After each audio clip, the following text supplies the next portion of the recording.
अब बात आती है कि रिप्रेजेंटेटिव ऑफ पीपल्स एक्ट।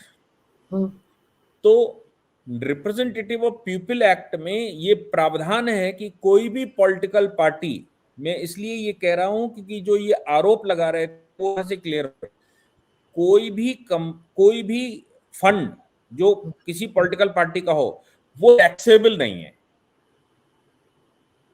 चंदा भी टैक्सेबल नहीं है। जो पार्टी का एसेट है उस एसेट का इंटरेस्ट भी टैक्सेबल नहीं है। तो ये लोग कह रहे थे कि वो टैक्सेबल नहीं है, आप जबरदस्ती एजेंसी परेशान कर रही है, कर रही वो कर रही और हमको बर्बाद कर रही और कांग्रेस को चुनाव में रोकना चाहती, ये सब ड्रामा चल रहा था। इनकम टैक्स ने इनसे कहा कि जो पैसा तुमने निकालकर 90 करोड़ इन्वेस्ट किया है वो इन्वेस्टमेंट है, वो पॉलिटिकल पार्टी नहीं है, उसका हमको हिसाब दो। और जो पैसा बाकी आया है, इन्वेस्टमेंट आपने किया है, वो पॉलिटिकल फंड नहीं है, वो प्राइवेट फंड हो गया। जो प्राइवेट फंड हो गया उसका इंटरेस्ट या उसका जो बेनिफिट आपको मिला उसका हमको हिसाब दो। तो इन्होंने 2015 के, अब ये सारा प्रकरण देखो मिलाकर देखिए, ये सब मामला शुरू हुआ 2010-11 में। 2008 में एजेएल बंद हुई, मतलब एजेएल ने काम खत्म किया। 2010 में नई कंपनी बनी यंग इंडियंस, 2011 में प्रॉपर्टी ट्रांसफर हो गई और 2015 में 2014 में इनकम टैक्स नोटिस किया और उस नोटिस का जवाब इन्होंने दिया नहीं। तो 8 वर्ष उनके पास मैक्सिमम होते हैं, इनकम टैक्स के पास मैक्सिमम 8 साल होते हैं। तो 2015-16 और 2022-23 8 साल हो गए। 8 साल तक जब आपने जवाब नहीं दिया तो उन्होंने कहा कि अब हमें मजबूरन प्रॉपर्टी सीज करनी पड़ेगी, तुम्हारे अकाउंट सीज करने पड़ेंगे। अब आप कहते हो आप परेशान करो, भाई 8 साल तक आपने हिसाब नहीं दिया, बिल्कुल ठीक है ना। वो उन्होंने नोटिस किया, आपने पैसा निकाल कर उनको दे दिया, उससे जो आपकी इनकम होनी चाहिए वो इनकम कहां गई दिखाओगे नहीं तो क्या करेगा इनकम टैक्स डिपार्टमेंट। उसने अपना काम किया। फिर ये 2012 में ये सुब्रमण्यम स्वामी इसको लाए थे और कोर्ट में गए थे। तो न्यायालय ने ऑर्डर किया था भाई इस पर इन्वेस्टिगेशन किया जाए। अब वो इन्वेस्टिगेशन ये फिर डिस्ट्रिक्ट कोर्ट चले गए, फिर हाई कोर्ट चले गए, फिर सुप्रीम कोर्ट चले गए, किसी ने भी राहत नहीं दी। उन्होंने कहा भाई इन्वेस्टिगेशन तो होनी चाहिए। अब मामला ये बनता है कि जो इन्वेस्टिगेशन कौन करेगा, पुलिस करेगी, इकोनॉमिक क्रिमिनल विंग करेगी, ईडी करेगी, सीबीआई करेगी, क्योंकि इस पर सीबीआई मांगा था उन्होंने। सीबीआई ने प्राइमा फेसाई कहा कि जो अर्निंग है यंग इंडियंस की, वो अर्निंग ही गैर कानूनी तरीके से है और उस अर्निंग को वाइड करने की कोशिश की गई है।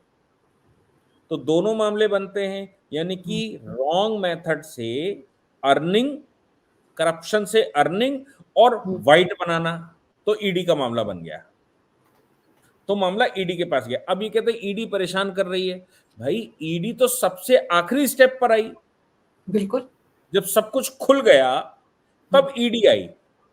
ईडी तो थी नहीं इस मामले में, इसमें तो इनकम टैक्स हिसाब मांग रहा था, कोर्ट हिसाब मांग रहा था कि भाई आपने कौन सी ऐसी रॉकेट साइंस करी कि 50 लाख में 5,000 करोड़ की संपत्ति भी ले ली और 90 करोड़ कांग्रेस के भी ले लिए, सब आपकी प्राइवेट लिमिटेड हो गई।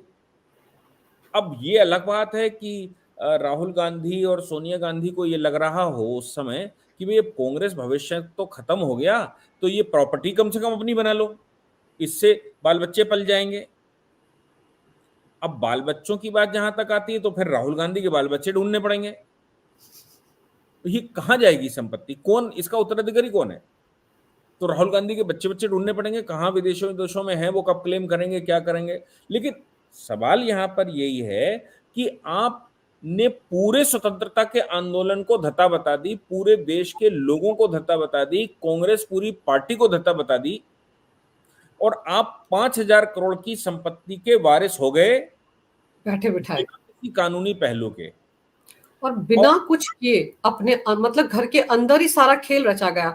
सर मुझे ये भी बता दीजिए इस खेल में कौन-कौन शामिल? मोतीलाल वोरा का नाम बार-बार आया। आपको याद होगा पिछले साल इनको बुलाया था सोनिया गांधी को, राहुल गांधी को ईडी ने पूछताछ के लिए बड़ा शोर हुआ था दिल्ली की सड़कों पर, सारे कांग्रेसी नेता सड़कों पर ऐसे लेट जाते थे। तो वो क्या उस इसी सिलसिले में जब पूछताछ हो रही थी तब बार-बार मोतीलाल वोरा पर ही पूरा ठीकरा फोड़ने की कोशिश होती रही जो आज की तारीख में है भी नहीं, कि कोषाध्यक्ष थे। मोतीलाल वोरा उस समय एजेल के अध्यक्ष थे, हुँ, तो भाई उनके द्वारा किया गया, ये सब फोड़ने की कोशिश करी गई। और मोतीलाल वोरा को, इनको जो चटनी चटाई जाती ना, हुँ, 76% तो ले गए माँ बेटे, बचा 24%। हुँ, 24% में ऑस्कर फर्नांडिस, मोतीलाल वोरा और इस तरह के, और वो दो तीन और, ये हुँ, इनके जो चंदाल चौकड़ी उस समय हुआ करती थी, उनको 2-2 5-5% पकड़ा दिए, भाई तुम भी मौज करो। 5,000 करोड़ की संपत्ति है, हुँ, 5,000 करोड़ की संपत्ति में अगर तुमको 5% भी मिल गया तो 250 करोड़ होता है भाई। बिल्कुल। तो 250 करोड़ तुम भी मौज करो। तो ये चल रहा था वहां। और 5,000 करोड़ उनके अपने हैं। हुँ, 5,000 करोड़ में 76% का मतलब हो गया 4,000 करोड़ अकेले इनके हो गए। और 1,000 करोड़ में 4-5 लोगों को 150-200 करोड़ दे दिए। अब ये बेचारे चुनाव लड़ने वाले लोग 95 लाख चुनाव के निकलते नहीं, इनको 200 करोड़ दिखा दिए, ये तो उल्टे करके कंपनियां बनाते घूम रहे होंगे। आप सोचो ना, 200 करोड़, बिल्कुल। बोले तुम भी 2% ले जाओ। अब 5,000 करोड़ में 2%, तो वो 100 करोड़ बनता है। किसी को 1% भी अगर दिखाया होगा तो वो 50 करोड़ बनता है। हुँ, तो उन्होंने कहा भाई 5-8% इनको, 5-4-5-5% दे दो, ये सब खुश रहेंगे। तो वो बेचारे खुश थे। और लग ये रहा होगा बिल्कुल, ये तो केजरीवाल के पिताजी निकले ना। हुँ। केजरीवाल ने सीखा कहां से होगा? केजरीवाल ने यहीं से सीखा होगा, क्योंकि इनके मामले, और केजरीवाल ने सीखा ऐसे होगा कि केजरीवाल जो है वो इनके पीछे पड़ा था। हाँ, बिल्कुल पड़ा इनकी था। फाइलें सब वो देख रहा था। हाँ, तो जब उसने 49 दिन की सरकार छोड़ी तो उसने कहा ये सरकार चली न चली, लेकिन तरीके जरूर मिल गए हमको कि आगे क्या करना है। क्योंकि करना उसको भी वही था। इसलिए केजरीवाल ने क्या किया कि कांग्रेस के पीछे पड़ना बंद कर दिया, केवल भाषणबाजी में रह गया। सब कागज उसने रख लिए, उसने कहा देखो कम से कम तरीके तो मिल गए, ये क्यों हम न्यायालय के सामने ले जाकर खाली पीली तरीका बंद कर लें। वो जो 10 270 पन्नों की फाइल लेकर घूमता था शीला मैं दीक्षित के खिलाफ केजरीवाल 2014 में, तो मुझे लगता है वही फाइल जो थी उसी से सब कुछ सीख लिया होगा, दबा के रख लिया कि इसी से कुछ सीखते हैं। मैं वही कह रहा हूं। तो अब इस मामले में इनके पास कोई ऑप्शन बचा नहीं, क्योंकि सुप्रीम कोर्ट तक तो पहले ही टहला है। हुँ, अब कांग्रेस, जब से ये दोपहर से हुआ है, तब से कांग्रेस कह रही साहब हम तो सहयोग कर रहे थे, हम केजरीवाल नहीं है। हमें तो देखो सोनिया जी को बुलाया, सोनिया जी भी गई थी, राहुल जी को बुलाया, राहुल जी भी गए थे, हम तो जांच में सहयोग कर रहे थे, संपत्ति ले गए तो ले गए। हुँ, और संपत्ति ये जो 750 करोड़ की आई है, ये तो एक प्राइमरी स्टेज है। अभी तो 5,000 करोड़ की संपत्ति है भाई, वो देश की संपत्ति है, कोई इनके पिताजी की संपत्ति नहीं है, वो देश की संपत्ति है। और अगर ये कहते हैं, एक और इंटरेस्टिंग फैक्ट ये है कि हुँ। ये कहते हैं साहब मोतीलाल नेहरू को उस समय इतनी इतनी फीस मिलती थी। अच्छा, देश आंदोलन में था, भूखा नंगा था, फीस देता कौन था? आप सोचो, देश तो आंदोलन कर रहा था, हम भूखे नंगे थे, हमारे पास खाने को खाना नहीं था, ज्यादा उधम मचाते थे, जेल में बंद कर दिए जाते थे। तो हुँ, आखिर फीसें इतनी लंबी लंबी कौन दे रहा था इनको? ये पॉइंट है कि नहीं, कि फीस लाए कहां से भैया आप? बिल्कुल। तो फीस दे रहे होंगे, इसका मतलब अंग्रेजों के साथ गद्दारी कर रहे होंगे, वो फंड निकाल रहे होंगे। तो ये जो एक थ्योरी है ना, उस हुँ, समय जो लाला लाजपत राय ने रखी थी, लाला लाजपत राय ने कहा था कि Congress is a safety valve of English government. Congress एक सेफ्टी वाल्व है जो अंग्रेजों ने अपने लिए बनाया है। तो तो इसीलिए उसमें तो बनाई गई थी। हाँ, कि कांग्रेस एओ ह्यूम ने बनाई थी, इटावा हुँ, के वो डीएम हुआ करते थे। इटावा, यहाँ इटावा फर्रुखाबाद और ये कानपुर की बेल्ट पे दिल्ली की तरफ जाएंगे तो इटावा शहर पड़ता है जहां से मुलायम सिंह है। हम्म तो हम्म इटावा का डीएम होता था एओ ह्यूम, उसने बनाई, डफरिन से इनकी बात हुई। डफरिन उस समय चीफ पोस्ट पे था, तो वही हो गया कि बन बन जाती है, फिर एओ ह्यूम उसका अध्यक्ष भी रहा। तो वो जो थ्योरी थी कि कांग्रेस जो बनी है वो कोई आंदोलन शांदोलन के लिए नहीं बनी, बिल्कुल। वो बनी है अंग्रेजों की मदद करने के लिए। अब इस थ्योरी में जो कह रही कि अंग्रेजों को मदद करने के लिए, बाकी जनता तो बेवकूफ बनाकर अपने मर्जी वो धरने प्रदर्शन कुछ तो दिखाओगे कि भाई हम काम भी कर रहे हैं। तो जो गरम दल था, वो गरम दल 1907 में सूरत अधिवेशन में कांग्रेस के अध्यक्ष बना ले गया अपना, और वहां पर कि नरम दल बैठेगा, मतलब अंग्रेजों के चापलूस बैठेंगे या ये स्वतंत्रता सेनानी जो वाकई में लड़ रहे हैं वो बैठेंगे, तो जूते चल गए मंच पर। बताओ, हम आंदोलन पर थे, जनता कह रही कांग्रेस के पीछे हम खड़े हैं, और वहां 1907 में सूरत अधिवेशन में जूते चल रहे थे।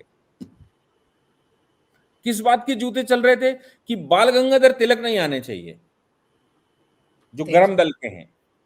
भाई बनेंगे तो ये गोखले एंड कंपनी जो गांधी जी के गुरु हैं। फिर बीच का रास्ता उसमें निकाला गया। अब उस थ्योरी में ये जोड़िए कि ये जो एजेएल बनी, और एजेएल में जवाहरलाल नेहरू ने अपनी जेब से पैसा लगाया होगा, अगर लगाया था तो। बाकी तो सबके नाम है उसमें जिन्होंने जिन्होंने उसमें पैसा लगाया था, शेयर खरीदे थे। तो इनके पास जवाहरलाल नेहरू का तो मैंने एक भी साइटेशन नहीं पढ़ा कि देश में उन्होंने कोई मुकदमा भी लड़ा हो। हाँ, तो कहाँ से आ गए? एक मुकदमा लड़ने गए थे हाँ, शेख अब्दुल्ला का। शेख अच्छा। अब्दुल्ला के वकील जवाहरलाल नेहरू थे, राजा हरि सिंह के खिलाफ। हम्म तो शेख अब्दुल्ला का मुकदमा लड़ने गए थे, वो भी मुकदमा पूरा नहीं हो पाया था, ऐसा कहते हैं लोग, वो उधम में ही चल निकल गया। तो जवाहरलाल नेहरू उसमें स्टेक होल्डर कैसे बनेंगे? मोतीलाल नेहरू के पैसे से। और मोतीलाल नेहरू कहां से लाए होंगे भूखे नंगे देश में इतना पैसा? तो वो, तो इसका मतलब है कि अंग्रेजों वो जो बाल गंगाधर तिलक की थ्योरी थी या जो लाला लाजपत राय की थ्योरी थी, वो थ्योरी करेक्ट है कि ये अंग्रेजों से पोषित परिवार था। ये मीर जाफर और मीर कासिम की कहानी सुनी है ना आपने, बंगाल बिल्कुल। वालों की? तो जो अंग्रेजों को ज्यादा धन देगा, ज्यादा मदद करेगा, वो गद्दी पे बैठेगा बंगाल की। हाँ, तो ये वो वहां वो चल रहा था। अच्छा, वो भी, लेकिन जनता बेचारी क्या करती? जनता तो ये सोचकर कर रही होगी कि भाई हमारे ये अग्रणी लोग हैं, इनके नेतृत्व में हम काम कर रहे हैं। तो वो भी, मतलब वो सब कर गए, तो वो भी 5,000 करोड़ की संपत्ति बनी, वो भी खा गए, 100 साल बाद खा गए। मतलब आप सोचिए कि 1 2 4 साल नहीं, 100 साल से उस पर नजर थी, 100 साल बाद खाई उन्होंने। और क्या सर, इनका। ये जो बार बार जमानत तो मिली हुई है सुप्रीम कोर्ट से इसी मामले में, कई बार प्रधानमंत्री मोदी भी कहते हैं कि पूरा का पूरा परिवार जमानत पर है, तो सुप्रीम कोर्ट से जमानत मिली हुई है। अब अगर ये जो प्रॉपर्टी सीज हुई है बिल्कुल सही फैसला है, और आप कह रहे हैं कि वे तो 5,500 करोड़ और हैं, तो अगला कदम ईडी का क्या हो सकता है? अगर ये आरोप सच साबित हो रहे, प्रॉपर्टी सीज हो रही है, तो क्या ये जमानत बरकरार रहेगी, या संकट राहुल गांधी और सोनिया गांधी पर भी है अब गिरफ्तारी का? कभी भी गिरफ्तारी हो सकती है, क्योंकि पहले क्या था, 2019 में सुप्रीम कोर्ट ने एक बार स्टे दे दिया था कि इनकी पर्सनल संपत्ति ना जब्त की जाए और इनको गिरफ्तार ना किया जाए। 2019 में, आपको याद है, उस चुनाव से पहले भी ये मामला उठा था। तो उस समय सुप्रीम कोर्ट ने स्टे दे दिया था। लेकिन भाई सुप्रीम कोर्ट कब तक स्टे देगा? वो उस समय उन्होंने कहा साहब चुनाव की वजह से, इस बार फिर वही कहेंगे चुनाव की वजह से। तो कहेंगे यार तुम चुनाव की वजह से ही हमेशा कहते हो कि चुनाव की वजह से ईडी कभी काम ही नहीं करेगी क्या? हर बार चुनाव की वजह से, और कोई ना कोई हमारे देश में चुनाव चलता ही रहता है। बिल्कुल। तो ये अगला स्टेप ये है कि इसका जो ट्रायल है वो ट्रायल चलकर घोषित किया जाएगा कि ये बदमाश लोग हैं। और देखो, आपको याद होगा मैंने तब भी कहा था कि अरविंद केजरीवाल नहीं जा रहे हैं तो ये 100% जिस दिन जाएंगे उस दिन गिरफ्तार होंगे। बिल्कुल और बिल्कुल अगर कहा था। जाते रहते, ये जाते रहते, तो शायद सोनिया और राहुल की तरह अभी घूम रहे होते, संपत्ति जरूर अटैच हुई होती लेकिन घूम रहे होते। बिल्कुल। तो इन्होंने न जाने का, जो पढ़े लिखे आदमी है ना, पढ़े लिखे, सोचा कि ना तो हम शुतुरमुर्ग की तरह आंख बंद कर लेंगे अपनी, तो कुछ सारी दुनिया हमको नहीं देख पाएगी। तो शुतुरमुर्ग की तरह इन्होंने आंख अंदर कर ली थी। अब सोनिया और राहुल चूंकि बड़ी पार्टी के लोग हैं, ये ईडी के सामने जाते रहे, तो कम से कम इनको राहत रही कि इन्वेस्टिगेशन में सहयोग करेंगे। ये ट्रायल पर अंदर जाएंगे, लेकिन वो इन्वेस्टिगेशन में सहयोग नहीं कर रहे थे, इसलिए उनको सहयोग लेने के लिए जेल में रखा हुआ है। बिल्कुल। तो वो अपनी ओन फॉल्ट की वजह से अंदर है। लेकिन अब ये केस चलेगा, तो पहली बात तो ये है कि ये 5,000 करोड़ की संपत्ति, दोनों कंपनियां और कांग्रेस को 90 करोड़ की वापसी, ये सब कुछ अभी तय होना है। अब तो सरकार जो है वो तय करेगी, कोर्ट तय करेगा। तो अब जो इसमें फ्रॉड करने वाले लोग हैं वो जेल जाएंगे, और जो जमानत पर बाहर है उन पर गाज कभी भी गिर सकती है, ये आप कह रहे हैं। बिल्कुल 100%। और उससे पहले 100। ईडी बाकी की प्रॉपर्टीज को भी सीज कर सकती है। नहीं, अभी तो वो जो आइडेंटिफाई होती जाती है ना प्रॉपर्टियां, उनको हम्म। करते जाते हैं। वो ऐसा नहीं है कि वो एक स्टेप में सारी कर देते हैं। हम्म। आपको याद होगा 662 करोड़ की कुछ अभी करी थी, फिर अभी 752 करोड़ की ये है, 662 करोड़ की भी और आगे लगी हुई है कि भाई किस दिन कॉन्फिस्केट करेंगे। 752 की अभी की हुई है। तो ये धीरे धीरे करके जैसे जैसे वो आइडेंटिफाई करते जाएंगे वैसे वैसे प्रॉपर्टी को सीज करते जाएंगे। अकाउंट सीज कर किए थे क्योंकि उसमें गड़बड़ था, प्रॉपर्टी सीज करेंगे ताकि ये उसका कहीं डिस्पोजल ना कर लें। फिर जब फाइनल जजमेंट आएगा तब ये कंपनी जो है वो ट्रांसफर कर दी जाएगी बोर्ड को। Company EJ. लॉ बोर्ड होता है, कंपनी लॉ बोर्ड के पास ट्रांसफर हो जाएगी। फिर कंपनी लॉ बोर्ड नए बोर्ड ऑफ डायरेक्टर बनाएगा और तब एजेल या यंग इंडियन? यंग इंडियन की बात कर। दोनों के दो, दोनों के, दोनों के। क्योंकि अब ये तो घोटालेबाज तो अंदर हो जाएंगे, तो कंपनी तो मरती नहीं है, तो बोर्ड ऑफ डायरेक्टर बदला जाता है। अब इसमें तर्क कपिल सिब्बल का देखिए कितना अच्छा दिया उन्होंने। हम्म। कपिल सिब्बल का तर्क ये है कि कंपनी तो खुद में ओनर होती है, इसलिए इसमें राहुल और सोनिया का क्या दोष है, ओहो। क्योंकि कंपनी तो खुद में लीगल पर्सनालिटी होती है, इसलिए दोष नहीं। ये सेम तर्क केजरीवाल के मामले में दिया था अभी कि भाई पार्टी का क्या दोष है। हम्म। पार्टी, और अगर पार्टी ने किए तो केजरीवाल का क्या दोष है, पार्टी तो खुद में लीगल पर्सनालिटी है। तो पार्टी खुद ही कर लेगी, जब पदाधिकारी करेंगे तभी तो करेगी। हाँ, तो यही तो बात है ना कि इसीलिए तो कंपनी लॉ में एक डॉक्ट्रिन है, लिफ्टिंग ऑफ कॉर्पोरेट विल, हम्म। यानी कि कंपनी का आवरण हटाइए और उस व्यक्ति को पकड़ लाइए जो कर रहा है। तो जब जब अपवादित रूप से सिविल मामलों में तो कंपनी सामने आएगी, लेकिन क्रिमिनल मामले में कंपनी को कैसे जेल भेजोगे या पार्टी को कैसे जेल भेजोगे? तो फिर पार्टी का आवरण हटाकर व्यक्ति पकड़ा जाता है कि आखिर करने वाला कौन है इसमें फ्रॉड। तो वो फ्रॉड करने वालों में इसलिए अरविंद केजरीवाल अंदर हुए, और ये इसमें ये भी अंदर होंगे। अब ये नहीं कह सकते कि हम 76% तो ओनर हैं, लेकिन करते रहे मोतीलाल वोरा जो 4% के ओनर थे। कैसे कहोगे भैया 76% के आप ओनर हैं, आप मालिक हैं उसके, मालिक से मतलब आप मेजर शेयर होल्डर हैं, तो बोर्ड ऑफ डायरेक्टर में आप ही होंगे, आपके बगैर डिसीजन कैसे ले सकती है? डिसीजन किसने, मोतीलाल वोरा ने डिसीजन लिए होंगे क्या? चेयरमैन डिसीजन लेता है क्या? बोर्ड ऑफ डायरेक्टर डिसीजन लेता है कंपनी में, तो बोर्ड ऑफ डायरेक्टर में तो आप ही होंगे। ये तो और सर बिल्कुल वैसे ही हो गया जैसे केजरीवाल कहते कि मैं सीएम तो हूं लेकिन मैं तो साइन ही नहीं करता, तो आबकारी पॉलिसी जिस मर्जी ने बना दी हो, मेरा तो कोई लेना देना ही नहीं, मुझे तो पता ही नहीं है। ये वैसी बात हो गई ना। ये तो जो करते रहे, और ये जो खिलाड़ी हैं वो तो आप ये कहिए कि मोदी जी की सरकार आ गई तो इनके खेल सारे के सारे सब खुल गए, नहीं तो ये तो जमाने से खेल रहे हैं। मतलब आजादी में जो भाग ले रहे थे लोग, उन्होंने बनाई कंपनी खा गई है। बताइए। और ये लोग भ्रष्टाचार की बात करते हैं सर, लोकतंत्र बचाने की बात करते हैं, संविधान बचाने की बात करते हैं, जैसे कोई जांच एजेंसी इनके खिलाफ कार्रवाई करती है।